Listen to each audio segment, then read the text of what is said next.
Praise the Lord. Hallelujah. സ്തോത്രം സ്തോത്രം സ്തോത്രം സ്തോത്രം സ്തോത്രം. കർത്താവിൻ്റെ അതിപരിശുദ്ധമായ തിരുനാമം ഈ അനുഗ്രഹിക്കപ്പെട്ട പ്രഭാതത്തിൽ വാഴ്ത്തപ്പെടുമാറാകട്ടെ. പ്രിയപ്പെട്ട ദൈവമക്കളെ, നമുക്ക് ഒരുമിച്ച് 2026 ജാനുവരി മാസം 30 വെള്ളിയാഴ്ച പ്രഭാതത്തിൽ കർത്താവിനെ ആരാധിക്കുവാനും സ്തുതിക്കുവാനും സ്വർഗീയ പിതാവ് നമുക്ക് ഒരുക്കി തന്നിരിക്കുന്ന നല്ല സമയത്തിനായിട്ട് നമുക്ക് നന്ദിയോടെ സ്തോത്രം ചെയ്യാം. കരങ്ങളെ ഉയർത്തി അല്പസമയം കർത്താവിന് നന്ദി പറഞ്ഞാട്ട് നന്ദിയോടെ സ്തോത്രം സ്തോത്രം സ്തോത്രം സ്തോത്രം സ്തോത്രം. കഴിഞ്ഞ പകൽക്കാലം മുഴുവൻ നമ്മുടെ കർത്താവ് നമ്മളെ കാത്തു പരിപാലിച്ചില്ലേ?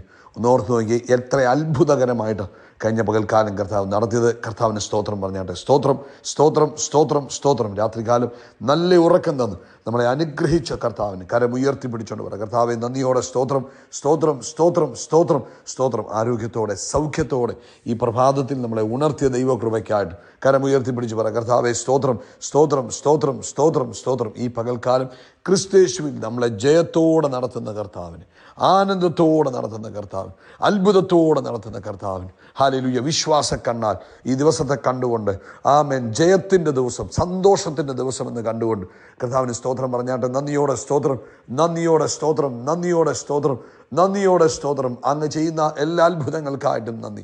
അങ്ങ് ചെയ്യാൻ പോകുന്ന എല്ലാ അത്ഭുതങ്ങൾക്കായിട്ടും നന്ദി. ഞങ്ങളങ്ങയെ സ്തുതിക്കുന്നു, സ്തോത്രം ചെയ്യുന്നു. ഞങ്ങൾ ഒരുമിച്ച് ഡിക്ലെയർ ചെയ്യുന്നു, 2026 ജാനുവരി മാസം 30 ഒരു സന്തോഷത്തിൻ്റെ ദിവസമെന്ന് ഞങ്ങൾ യേശു ക്രിസ്തുവിൻ്റെ നാമത്തിൽ ഡിക്ലെയർ ചെയ്യുന്നു. ഹല്ലേലൂയ. സ്തോത്രം സ്തോത്രം സ്തോത്രം. അങ്ങ് നല്ലവനാകുന്നു, അങ്ങയുടെ ദയ ഇന്നും എന്നേക്കുമുള്ളതാകുന്നു. അങ്ങ് നല്ലവനാകുന്നു, അങ്ങയുടെ ദയ ഇന്നും എന്നേക്കുമുള്ളതാകുന്നു. ആമേൻ. 119 സങ്കീർത്തനം 147 വാക്യത്തിൽ പറഞ്ഞു, ഞാൻ ഉദയത്തിനു മുമ്പേ എഴുന്നേറ്റ് പ്രാർത്ഥിക്കുന്നു, കർത്താവിൻ്റെ വചനത്തിൽ ഞാൻ പ്രത്യാശ വെക്കുന്നു. അതിൻ്റെ 164 വാക്യം, കർത്താവിൻ്റെ നീതിയുള്ള വിധികൾ നിമിത്തം ഞാൻ ദിവസം 7 പ്രാവശ്യം കർത്താവിനെ സ്തുതിക്കുന്നു. 175 വാക്യം, കർത്താവിനെ സ്തുതിക്കേണ്ടതിന് എൻ്റെ പ്രാണൻ ജീവിച്ചിരിക്കട്ടെ, കർത്താവിൻ്റെ വിധികൾ എനിക്ക് തുണയായിരിക്കട്ടെ. നമുക്കൊരുമിച്ച് പ്രാർത്ഥിക്കാം. എല്ലാവരും കണ്ണുകൾ അടച്ച് പ്രാർത്ഥിച്ചാട്ടെ. പിതാവേ, ഞങ്ങൾ അങ്ങേക്ക് സ്തോത്രം ചെയ്യുന്നു, അങ്ങേക്ക് സ്തോത്രം ചെയ്യുന്നു, അങ്ങേക്ക് സ്തോത്രം ചെയ്യുന്നു. അങ്ങ് പ്രാർത്ഥന കേൾക്കുന്നവനാകിയാൽ സ്തോത്രം, അങ്ങ് മറുപടി അയക്കുന്ന ദൈവമാകിയാൽ സ്തോത്രം, ആ മുഖത്തേക്ക് നോക്കുന്നവരെ അങ്ങ് പ്രകാശിപ്പിക്കുന്ന ദൈവമാകിയാൽ സ്തോത്രം. ഈ പ്രഭാതത്തിൽ ഞങ്ങൾ ഒരുമിച്ച് യേശു ക്രിസ്തുവിൻ്റെ നാമത്തിൽ അപ്പയുടെ മുഖത്തേക്ക് നോക്കുക. കഴിഞ്ഞ പകൽക്കാലം ഞങ്ങളെ കാത്തു പരിപാലിച്ചതിന് സ്തോത്രം. രാത്രി ഞങ്ങൾക്ക് തന്ന നല്ല ഉറക്കത്തിന് സ്തോത്രം. അപ്പോൾ ഈ പ്രഭാതത്തിൽ ഉണർത്തിയതിന് സ്തോത്രം. അപ്പോൾ ഈ പകൽക്കാലം ഞങ്ങളെ അത്ഭുതമായി സന്തോഷത്തോടെ നടത്തുന്ന അപ്പയ്ക്ക് സ്തോത്രം. അപ്പോൾ ഈ ശബ്ദം കേൾക്കുന്ന എല്ലാവരെയും അനുഗ്രഹിക്കണം. ഇന്നത്തെ പകൽക്കാലം ഇവരുടെ ജീവിതത്തിൽ സന്തോഷം വർദ്ധിക്കട്ടെ, സമാധാനം വർദ്ധിക്കട്ടെ, ദൈവകൃപ ഇവരുടെ ജീവിതത്തിൽ വർദ്ധിക്കട്ടെ, ദൈവിക ആരോഗ്യം ഇവർക്കുണ്ടാകട്ടെ, രോഗങ്ങൾ ഇവരിൽ നിന്ന് മാറി നിൽക്കട്ടെ. യേശു ക്രിസ്തുവിൻ്റെ നാമത്തിൽ കൽപ്പിക്കുന്നു, ഈ വചനം കേൾക്കുന്ന തൻ്റെ കുഞ്ഞുങ്ങളിൽ നിന്ന് രോഗത്തിൻ്റെ ശക്തികൾ മാറി നിൽക്കാൻ കൽപ്പിക്കുന്നു, ശാപത്തിൻ്റെ കെട്ടുകൾ മാറിപ്പോകാൻ കൽപ്പിക്കുന്നു. ദൈവിക അത്ഭുതത്താൽ ഇന്ന് പകൽക്കാലം ഇവർ അത്ഭുതം കണ്ട് സന്തോഷിക്കട്ടെ, ദൈവിക അത്ഭുതം കണ്ട് സന്തോഷിക്കട്ടെ. കർത്താവിൻ്റെ പ്രൊവിഷനുകൾ യേശുവിൻ്റെ നാമത്തിൽ, ഏലിയാവ് കാക്കയെ കണ്ടപ്പോൾ അപ്പവും ഇറച്ചിയും ഏലിയാവിന് ലഭിച്ചതുപോലെ ദൈവിക പ്രൊവിഷനുകൾ ആമേൻ, മിറക്കിളസ് ആയിട്ട് അത്ഭുതകരമായി ദൈവികമായ അനുഭവങ്ങൾ, ദൈവികമായ അനുഗ്രഹങ്ങൾ, ദൈവികമായ ആമേൻ കരുതലുകൾ യേശുവിൻ്റെ നാമത്തിൽ ഈ പകൽക്കാലം തൻ്റെ കുഞ്ഞുങ്ങൾ അനുഭവിക്കട്ടെ. അതുപോലെ കർത്താവെ, അവരുടെ എല്ലാ ആവശ്യങ്ങളും കൂട്ടായിട്ടിരിക്കണം. പ്രത്യേകിച്ച് ഞങ്ങൾ ഒരുമിച്ച് പ്രാർത്ഥിക്കുന്നു, കർത്താവിൻ്റെ വേലയിലായിരിക്കുന്നവരെ അനുഗ്രഹിക്കണം. ലോകമെമ്പാടും ഒരു ഉണർവിന് വേണ്ടി ഞങ്ങൾ പ്രാർത്ഥിക്കുക. കർത്താവെ, അങ്ങനെ ആ ഉണർവിൻ്റെ കാറ്റിനെ യേശുവിൻ്റെ നാമത്തിൽ അയക്കുന്നതിന് സ്തോത്രം. പ്രത്യേകിച്ച് കർത്താവ് ഇന്ന് മിഡിൽ ഈസ്റ്റിൽ നടക്കുന്ന സഭായോഗങ്ങളെ അനുഗ്രഹിക്കുന്നു. പ്രത്യേകിച്ച് ഫ്രൈഡേ സഭായോഗം അനുഗ്രഹപൂർണ്ണമായി തീരട്ടെ. ഹല്ലേലൂയ. സ്തോത്രം സ്തോത്രം സ്തോത്രം സ്തോത്രം. പ്രാർത്ഥന കേട്ടതിനായിട്ട് നന്ദി, യേശു ക്രിസ്തുവിൻ നാമത്തിൽ തന്നെ. ആമേൻ ആമേൻ ആമേൻ. കർത്താവ് നിങ്ങളെ എല്ലാവരും ധാരാളം ധാരാളം അനുഗ്രഹിക്കട്ടെ. പ്രത്യേകിച്ച് പ്രിയപ്പെട്ടവരെ, കർത്താവ് അനുവദിക്കുന്ന പക്ഷം രാവിലെ ഇന്ത്യൻ സമയം 9-8 മണിയോടുകൂടെ നമ്മുടെ സഭായോഗം ആരംഭിക്കും. പ്രാർത്ഥനയോടുകൂടെ പങ്കെടുക്കുക മറക്കരുത്. ഫെബ്രുവരി മാസം 1, 2, 3 നമുക്ക് 3 ദിവസം ഉപവാസ പ്രാർത്ഥനയുമാണ്. നിങ്ങൾ സന്തോഷത്തോടെയും പ്രാർത്ഥനയോടും ആഗ്രഹത്തോടും മാസത്തിൻ്റെ ആരംഭ ദിവസങ്ങളിൽ അതിൽ പങ്കെടുക്കുമ്പോൾ ആ മാസം നിങ്ങൾക്ക് അനുഗ്രഹത്തിൻ്റെ മാസമായി മാറും കേട്ടോ. പ്രാർത്ഥിക്കാം. കർത്താവ് നിങ്ങളെല്ലാവരെയും അനുഗ്രഹിക്കട്ടെ. ഇന്ന് നമുക്ക് പരിചിതമായ ഭാഗമാണ് സദൃശ്യവാക്യം 3-ാം അധ്യായം 5ഉം 6ഉം വാക്യങ്ങൾ. അതിനകത്ത് ഇങ്ങനെ പറയുന്നത്, പൂർണ്ണ ഹൃദയത്തോടെ യഹോവയിൽ ആശ്രയിക്കുക, സ്വന്തം വിവേകത്തിൽ ഊന്നരുത്, നിൻ്റെ എല്ലാ വഴികളിലും അവനെ നനച്ചുകൊള്ളുക, അവൻ നിൻ്റെ പാതകളെ നേരെയാക്കും. നമുക്കെല്ലാവർക്കും അറിയാം, ഈ സദൃശവാക്യം എഴുതിയിരിക്കുന്നത് ആ ചെറുപ്പക്കാരനായ ലീഡറായിരുന്ന ശലോമോനാണ്. തൻ്റെ വിസ്ഡം തന്നിൽ ദൈവം കൊടുത്ത ജ്ഞാനത്തിൻ്റെ ആത്മാവിൽ നിന്നുകൊണ്ട് അനുദിന ജീവിതത്തിനുള്ള ജ്ഞാനമാണ് ഈ സദൃശവാക്യത്തിലൂടെ കൈമാറിയിരിക്കുന്നത്. അനുദിനം അതായത് ഡെയിലി ലൈഫിനുള്ള ജ്ഞാനമാണ് ശലോമോൻ നമുക്ക് കൈമാറുന്നത്. അതായത് ലോകത്തിൽ തന്നെ അന്നുണ്ടായിരുന്നതിൽ വെച്ച് ഏറ്റവും ജ്ഞാനിയായ രാജാവായിരുന്നു ശലോമോൻ. അപ്പോൾ തൻ്റെ ജീവിതത്തിൽ ദൈവത്തെ അനുസരിക്കുന്നതിലൂടെയുള്ള അനുഗ്രഹങ്ങളും അതുപോലെ തന്നെ ദൈവത്തിൽ നിന്നുള്ള അല്ലെങ്കിൽ സ്വയമായി അല്ലെങ്കിൽ സ്വന്തമായിട്ട് തന്നിൽ തന്നെ ആശ്രയിച്ചപ്പോൾ ഉണ്ടായ പരാജയങ്ങളും ഒക്കെ കണ്ട ഒരു രാജാവായിരുന്നു ശലോമോൻ.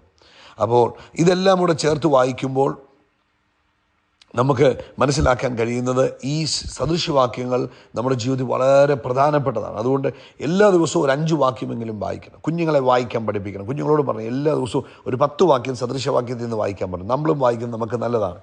അപ്പം ഇന്ന് നമ്മൾ വായിക്കുന്നത് ഒരു ഫൗണ്ടേഷണൽ പ്രിൻസിപ്പിളാണ്. ആദ്യത്തെ സദൃശവാക്യത്തിൻ്റെ ആദ്യത്തെ അധ്യായങ്ങൾ എന്ന് പറഞ്ഞാൽ അടിസ്ഥാനപരമായ ഉപദേശങ്ങളാണ് നൽകുന്നത്. ഒരു വ്യക്തിയുടെ ജീവിതം ഏറ്റവും മനോഹരമായി തീരുന്നത് എപ്പോഴാണെന്നറിയാമോ? മാനുഷിക ബുദ്ധിയിൽ ജീവിക്കുമ്പോഴല്ല, ദൈവത്തിൽ ആശ്രയിക്കുമ്പോഴും ദൈവത്തിൽ ആശ്രയം വെച്ച് മുന്നേറുമ്പോഴുമാണ് ഇവിടെ നമുക്ക് കാണാൻ കഴിയുന്നത്. ഇവിടെ പറയുന്ന ഒന്നാമത്തെ പോലെ പൂർണ്ണ ഹൃദയത്തോടെ യഹോവയിൽ ആശ്രയിക്കുക, ട്രസ്റ്റ് ചെയ്യുക എന്ന് വെച്ചാൽ എന്താ? ട്രസ്റ്റ് ചെയ്യുക എന്ന് പറഞ്ഞാൽ കർത്താവിൽ പൂർണ്ണമായിട്ട് ശരണപ്പെടുക. വിശ്വാസത്തിൻ്റെ അടുത്ത ലെവലാണ് ട്രസ്റ്റ് എന്ന് പറയുന്നത്. അതായത് ഭാഗികമായിട്ടല്ല, അതായത് ഫുള്ളായിട്ട് കർത്താവ് എന്തു പറയുന്നു അതിനകത്ത് അതിനെ പൂർണ്ണമായിട്ട് ആശ്രയിക്കുന്നു. അപ്പോൾ ഇത് ഉദാഹരണം പറഞ്ഞാൽ ഒരു ചെയറിൽ നമ്മൾ ഇരിക്കുകയെന്ന് വെച്ചു. ആ ചെയറിൽ അതിരിക്കാൻ കൊള്ളാമോ, അതിൻ്റെ കാലുകൾ കറക്റ്റാണോ, അതിനെൻ്റെ വെയിറ്റ് താങ്ങാൻ കഴിവുണ്ടോ എന്നൊന്നും നോക്കാതെ പൂർണ്ണമായിട്ട് ചെയറിൽ ഡിപ്പെൻഡ് ചെയ്തിരിക്കുന്നതിനെയാണ് അതായത് ട്രസ്റ്റ് ചെയ്യുക. ആ ചെയറിനെ ട്രസ്റ്റ് ചെയ്തായിരിക്കുന്നത്. അടുത്ത പറഞ്ഞത് പൂർണ്ണ ഹൃദയത്തോടെ. ഹൃദയം എന്ന് പറഞ്ഞാൽ എന്താണ്? നമ്മുടെ മൈൻഡ്, നമ്മുടെ ഇമോഷൻസ് ആൻഡ് നമ്മുടെ ഇന്നർ ഡിസിഷൻസ്, ഇതൊന്നും തന്നെ ഒരു സംശയവുമില്ല ടോട്ടലി ദൈവത്തിന് സറണ്ടർ ചെയ്ത് നമ്മൾ ചെയ്യുന്നതിനാണ് പറഞ്ഞത് പൂർണ്ണ ഹൃദയത്തോടെ യഹോവയിൽ ആശ്രയിക്കുക എന്ന് പറയുക. സ്വന്തം വിവേകത്തിൽ ഊന്നരുത്. നമ്മൾ നമ്മുടേതായ ബുദ്ധിയിലോ ജ്ഞാനത്തിലോ നമ്മളെ ചിന്തിക്കാൻ പോലും പാടില്ല. എന്നിട്ട് അടുത്ത വാക്യത്തിൽ പറയുന്നത് നിൻ്റെ എല്ലാ വഴികളിലും ആരെ നനച്ചുകൊള്ളണം, കർത്താവിനെ നനച്ചുകൊള്ളുക എന്ന് പറഞ്ഞാൽ എന്താ? എല്ലായിടത്തും, അതായത് നമ്മുടെ നനച്ചുകൊള്ളുക എന്ന് പറഞ്ഞാൽ കർത്താവിൻ്റെ ഇഷ്ടത്തെ മനസ്സിലാക്കുക, തിരിച്ചറിയുക, എന്നിട്ട് ദൈവത്തിന് നമ്മളെ തന്നെ സബ്മിറ്റ് ചെയ്യുക. അതാണ് നമ്മൾ ആ വാക്കിലൂടെ, അതായത് എല്ലാ വഴികളിലും അവനെ നനച്ചുകൊള്ളുക എന്ന് പറഞ്ഞാൽ. അപ്പോൾ പറയുക അവൻ നിൻ്റെ പാതകളെ നേരെയാക്കും. എന്ന് വെച്ചാൽ നമ്മുടെ യാത്രയെ, നമ്മൾ ചെയ്യാൻ പോകുന്ന കാര്യങ്ങളെ കർത്താവ് എളുപ്പമാക്കി തരും. അത് നമ്മുടെ കാര്യങ്ങളെ വേഗത്തിൽ നമുക്ക് ഫിനിഷ് ചെയ്യുവാൻ കഴിയും, അല്ലെങ്കിൽ സക്സസ് ആക്കി തീർക്കാൻ കഴിയും. അപ്പോൾ ഇവിടെ പറയുന്നു എന്താ ചെയ്യുന്നത്? ദൈവത്തിൽ പൂർണ്ണമായിട്ട് ആശ്രയിക്കണം. മാനുഷികമായ ബുദ്ധിയിലേക്ക് പോകാൻ പാടില്ല. കാരണം ദൈവത്തിൻ്റെ ബുദ്ധി അൺലിമിറ്റഡ് ആണ്, മനുഷ്യൻ്റെ ബുദ്ധി ലിമിറ്റഡ് ആണ്. പിന്നെ പറയുന്നു നമ്മുടെ എല്ലാ കാര്യത്തിലും ആരെ ഇൻവോൾവ് ചെയ്യിപ്പിക്കണം? കർത്താവിനെ ഇൻവോൾവ് ചെയ്യിപ്പിക്കണം. അപ്പോൾ എന്ത് ചെയ്യും? ഡിവൈൻ ഡയറക്ഷൻ വരുമെന്നുള്ളതാണ് നമുക്കുള്ള പ്രോമിസ്. അബ്രഹാമിനെ നോക്കിക്കേ. അബ്രഹാമിൻ്റെ ഉൽപ്പത്തി പുസ്തകം 12 മുതൽ 22 വരെയുള്ള അധ്യായങ്ങൾ നമ്മൾ വായിക്കുമ്പോൾ അബ്രഹാമിനെ സംബന്ധിച്ച് അബ്രഹാം എന്നാ ചെയ്ത്? അബ്രഹാം ദൈവത്തിൻ്റെ ശബ്ദം കേട്ട് വേറെ ഒന്നും ചിന്തിക്കാതെ പൂർണ്ണമായിട്ട് ദൈവത്തിൽ ആശ്രയിച്ചുകൊണ്ട് അബ്രഹാം ചാർച്ചക്കാരെയും ബന്ധുക്കളെയും പിതൃഭവനത്തെയും താനായിരുന്ന ദേശത്തെയും വിട്ടു. ഇതെല്ലാം വിട്ട് കർത്താവിനെ പിന്തുടരുന്നതിൻ്റെ സമയത്ത് ഒരു കുഞ്ഞുണ്ടായി. ആ കുഞ്ഞിനെ യാഗം കഴിക്കാൻ പറഞ്ഞു. അബ്രഹാം ചോദ്യം ചെയ്യാതെ ദൈവത്തിൽ ആശ്രയിച്ച് എന്ത് ചെയ്തു? ആമേൻ കുഞ്ഞിനെ യാഗം കഴിച്ചു. ഇങ്ങോട്ട് നോക്കി, ഒരു മാനുഷികമായ ബുദ്ധി വെച്ച് നോക്കിക്കഴിഞ്ഞാൽ ഈ അബ്രഹാം ചെയ്ത എന്തെങ്കിലും ശരിയാണോ? ഒന്നുമല്ല. പക്ഷേ അബ്രഹാം എന്ത് ചെയ്തു?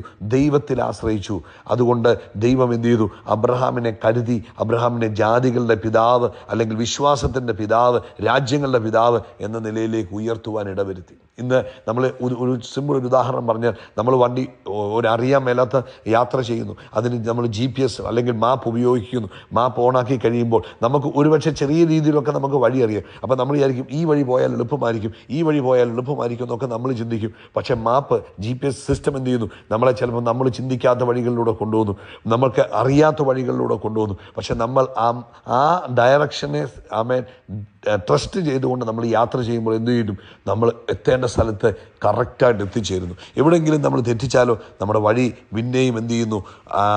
വഴി അങ്ങോട്ടും ഇങ്ങോട്ടും കറങ്ങാൻ കാരണമാകുന്നു, സമയത്തിനെത്താൻ കഴിയാതെ വരുന്നു. അതുകൊണ്ട് ഇന്ന് പ്രഭാതത്തിൽ പ്രിയപ്പെട്ടവരെ, ദൈവത്തിൽ പൂർണ്ണമായിട്ട് ട്രസ്റ്റ് ചെയ്യുക. കർത്താവ് എന്തു പറഞ്ഞോ അതിൽ ആശ്രയിക്കുക, അതിൽ തന്നെ, അവനിൽ തന്നെ നനച്ചുകൊള്ളുക. നമ്മുടെ ബുദ്ധിയോ നമ്മുടെ എക്സ്പീരിയൻസോ നമ്മുടെ പ്രാക്ടിക്കലോ അല്ലെങ്കിൽ നമ്മുടെ ഈ ഇൻഫർമേഷനുകളൊക്കെ മാറ്റി വെച്ചിട്ട് ശലോമോൻ, ജ്ഞാനികളിൽ ജ്ഞാനിയായ ശലോമോൻ പറയുക, ദൈവത്തിൽ ആശ്രയിക്കുക, ദൈവത്തിൽ ആശ്രയിക്കുക. നിൻ്റെ സകല വഴികളിലും അവനെ തന്നെ നനയ്ക്കുക, അവൻ നിൻ്റെ പാതയെ നേരെയാക്കും. ഇന്ന് പ്രഭാതത്തിൽ ഈ വർഷത്തിൻ്റെ ആരംഭ മാസത്തിൻ്റെ അവസാന ദിവസങ്ങളിലേക്ക് വരുമ്പോൾ ഈ സന്ദേശം കേൾക്കുന്ന ദൈവത്തിൻ്റെ പൈതലെ, കർത്താവിൽ പൂർണ്ണമായിട്ട് ട്രസ്റ്റ് ചെയ്യുക, കർത്താവിൽ പൂർണ്ണമായിട്ട് ആശ്രയിക്കുക. അങ്ങനെ ചെയ്താൽ നമ്മളൊരു അത്ഭുതമായി മാറും. ഈ പ്രഭാതത്തിൽ നമുക്ക് ഒരുമിച്ച് പ്രാർത്ഥിക്കാം. കർത്താവെ, അങ്ങിൽ പൂർണ്ണമായിട്ട് ആശ്രയിക്കുവാൻ, കണ്ണും പൂട്ടി അങ്ങേ ട്രസ്റ്റ് ചെയ്യുവാൻ ഞങ്ങളെ സഹായിക്കണം. ഈ ജനത്തെ ബ്ലസ് ചെയ്താട്ട് യേശുവിൻ നാമത്തിൽ തന്നെ.